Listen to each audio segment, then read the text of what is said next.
नमस्कार, मैं अरविंद कुमार। आज आप लोगों के साथ में असमर्थता का संप्रत्य तथा प्रकृति, nature and concept of disabilities नामक टॉपिक पे चर्चा करूंगा, जो कि आपकी जो पुस्तक है अंडरस्टैंडिंग सेल्फ जेंडर डाइवर्सिटी, इस नामक पुस्तक से द्वितीय वर्ष का है। और इसके ऊपर असमर्थता क्या होती है, डिसेबिलिटीज क्या होती है और व्यक्ति को, एक बच्चे को डिसेबिलिटीज के कारण किन किन विषम परिस्थितियों का, कठिनाइयों का सामना करना पड़ता है। वैसे तो स्पेशल एजुकेशन में ये सारी चीजें बताई जाती हैं एक अध्यापक को, क्योंकि भारत में ही नहीं अपितु विश्व की बहुत सारी ऐसी विकासशील कंट्रीज हैं, देश हैं, जिनमें स्पेशल एजुकेशन पे अभी बहुत काम होना बाकी है। तो ये विषय कहीं ना कहीं विशेष शिक्षा से ही जुड़ा हुआ है, जिसमें दृष्टिबाधित, मानसिक मंदित, मंदबुद्धि, अपंग, विकलांग, ये सब बच्चे शामिल होते हैं। तो आज हम मित्रों जानेंगे असमर्थता, मीनिंग ऑफ डिसेबिलिटीज। असमर्थताएं कितने प्रकार की हैं, असमर्थता क्या है, असमर्थता का होना एक विशेष जन्मजात है या ट्रेजेडी के अनुरूप भी हो सकती है, कोई अभिशाप नहीं है। ये एक अचानक या जन्मजात अर्जित की हुई या घटनात्मक रूप से मिली हुई अयोग्यता है, जिसे हम असमर्थता के रूप में जानते हैं। जहां बाधिता हो स्थायी किस्म की, जहां इंपेयरमेंट हो, क्योंकि सबसे पहले इंसान के अंतर्गत बाधिता आती है। श्रवण बाधित है, निम्न बुद्धि है, दृष्टि बाधित है या विजुअली इंपेयर्ड है। जहां इस इंसान के, बालक के विषय में स्थायी किस्म की एक परमानेंट डिसेबिलिटीज, चाहे साइकोलॉजिकल है चाहे फिजिकल है, स्थायी किस्म की मनोवैज्ञानिक और शारीरिक असामान्यता आती है, जैसे कान के पर्दे में छेद, निम्न बुद्धिता, एक्सीडेंट के बाद में किसी प्रकार का अंग विच्छेदन, किसी हाथ का कट जाना, पैर का कट जाना, ये सारा का सारा बाधिता में आता है। और समाज भी इन लोगों को सम्मान की नजरों से वो सम्मान नहीं दे पाता है, इससे अधिगम असमर्थ हो जाते हैं। इनमें एक बाधिता असमर्थता को जन्म दे देती है, और जैसे ही ये बाधित होते हैं, बाधिता असमर्थता को जन्म देती है, जिसे हमें एक से अधिक कार्यों को करने में कठिनाई महसूस होती है, जिसके अंतर्गत व्यक्ति कार्यों को करने में, दैनिक कार्य आवश्यक जितने भी हैं उसके, व्यक्ति के सामान्य रूप से सुनने के योग्य नहीं बचता है। वो दोषपूर्ण छवि होने के कारण व्यक्ति आराम से किसी चीज को स्थायी समायोजन के रूप में नहीं रख पाता है। तो ये व्यक्ति के अंतर्गत परमानेंट डिसेबिलिटीज है, असमर्थता है, जिसको किन्हीं उपायों के द्वारा, मेजर्स के द्वारा डायग्नोज करके रिमेडियल किया जा सकता है, उनको इंप्रूव किया जा सकता है। तो ये थी असमर्थता। बाधिता असमर्थता को जन्म देती है और असमर्थता जो है अपंगता को जन्म देती है। अपंगता, असमर्थता व्यक्ति को अपंग बनाती है, उसके अंदर अपंगता भर देती है, हीन भावना भर देती है। उसके व्यवहार में अपंगता, जब व्यक्ति के अंतर्गत हैंडीकैप्डनेस पैदा हो जाती है, तो दैनिक कार्यों की, डेली रूटीन वर्क के जितने भी हमारे कार्य हैं, दैनिक दिनचर्या के, सीखने के, पढ़ने के, लिखने के, उनमें दैनिक कार्यों की स्किलफुलनेस में कमी आ जाती है। ये स्वभावतः है। इसलिए ये जो अपंगता है, इसको एक टीचर होने के नाते एक अध्यापक को समझना है। विशेष शिक्षा में, इंक्लूसिवनेस में, जनरल एजुकेशन में भी जो हमारे जनरल प्रोफेशन टीचर हैं, जो सामान्य शिक्षा से पढ़े हुए हैं, पेशेवर शिक्षक हैं, उनको विशेष शिक्षा से जुड़े हुए बालकों पे भी, एक क्लास में दृष्टि बाधित भी होता है, एक क्लास में श्रवण बाधित भी होता है, एक क्लास में वाणी बाधित भी होता है। ये सब असमर्थता के प्रकार हैं। तो बाधिता, उसके बाद असमर्थता, उसके बाद अपंगता। अब हम बात करते हैं असमर्थता के प्रकार। असमर्थता कितने प्रकार की होती है? Type of disabilities.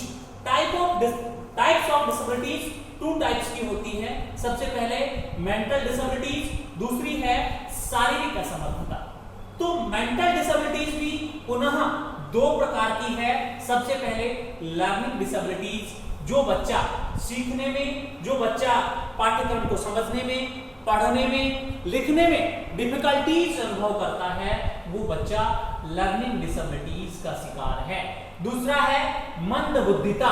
मंदबुद्धिता according to classification of intelligence, बुद्धि के वर्गीकरण की स्थिति में मनोवैज्ञानिक बताते हैं जिनका आईक्यू लेवल 90 से लो है, 90 से लो है, वो बच्चे मानसिक बुद्धिमंदता में आते हैं, वो मानसिक असमर्थ हैं, वो मेंटल रूप से डिसेबिलिटी के शिकार हैं।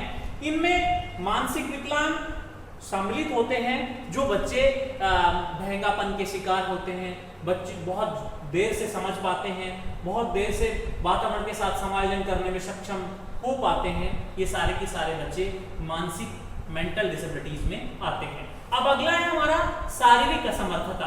शारीरिक असमर्थता में किसी भी प्रकार की शारीरिक अंग विच्छेदन है, जन्म से कोई अंग नहीं है, किसी को कोई कान नहीं है, आंखें नहीं है, दुर्घटनावश आंख चली गई है, हाथ चला गया है, पैर चला गया है, तो ये शारीरिक असमर्थता में आता है, जिससे भी बच्चा इसके अंतर्गत असमर्थता जो आपकी लर्निंग डिसेबिलिटीज है, जो आपकी डिसेबिलिटीज कॉन्सेप्ट है, उसमें फिजिकल डिसेबिलिटीज में शामिल होता है। दूसरा दृष्टि असमर्थता। दृष्टि असमर्थता में वो लोग जिनका विजुअल विजन जो है, देखने की जो दृष्टि है वो कम है, जिनका देखने की सिचुएशन, जिनको दूर की दृष्टि कम है, जिनकी नजदीक की दृष्टि कम है, जिनको चश्मा से दिखाई देता है, जिनकी दुर्घटनावश एक आंख चली गई है, जिनकी दुर्घटना में दोनों आंख चली गई है, जो जन्मांध है, वो सारे के सारे दृष्टि असमर्थता में आते हैं, जिनके लिए भी पढ़ाने और पढ़ने के लिए ब्रेल लिपि का आविष्कार किया गया। तो हम कह सकते हैं इन लोगों को भी एक अध्यापक का एक नैतिक दायित्व, उत्तरदायित्व और कर्तव्य है, इस शिक्षा को भी वो पढ़े और एक डिसेबिलिटीज के प्रकारों को जाने, अर्थ को समझे और बच्चे को आराम से एजुकेशन के लिए प्रमोट करे, मोटिवेट करे, उनके साथ गुड बिहेव करे, हेल्दी एनवायरनमेंट में उनको लेकर के आए। अब अगली बात आती है श्रवण असमर्थता। देखिए हमारे जन्म का ये जन्मजात बच्चे का स्किल भी है सुनना, फिर उसके बाद में बोलना। सबसे पहले बच्चा श्रवणेंद्रियों को ध्वनि की तरफ फेंकता है, अपने लिसनिंग जो ऑर्गन्स हैं इनको ध्वनियों की तरफ फेंकता है। माँ बाप जो भी उनकी आवाज को सुनता है, माता पिता की आवाजों को सुन करके उनसे फिर वो आंखें टिमटिमाता है, अपने फेशियल जो उसके सिम्टम्स हैं, जो उसके चेहरे के हाव भाव हैं, उनको परिवर्तित करता है। इस तरह की स्थिति में अगर बच्चा श्रवण रूप से असमर्थ है तो वाणी दोष अपने आप आ जाता है। बधिर बच्चा, बहरा बच्चा सुनने में अगर असमर्थ है तो लिखेगा भी असमर्थ, अशुद्ध लिखेगा, क्योंकि उसे सुनता ही नहीं है, इसलिए ये भी एक असमर्थता है। अगला वाणी असमर्थता।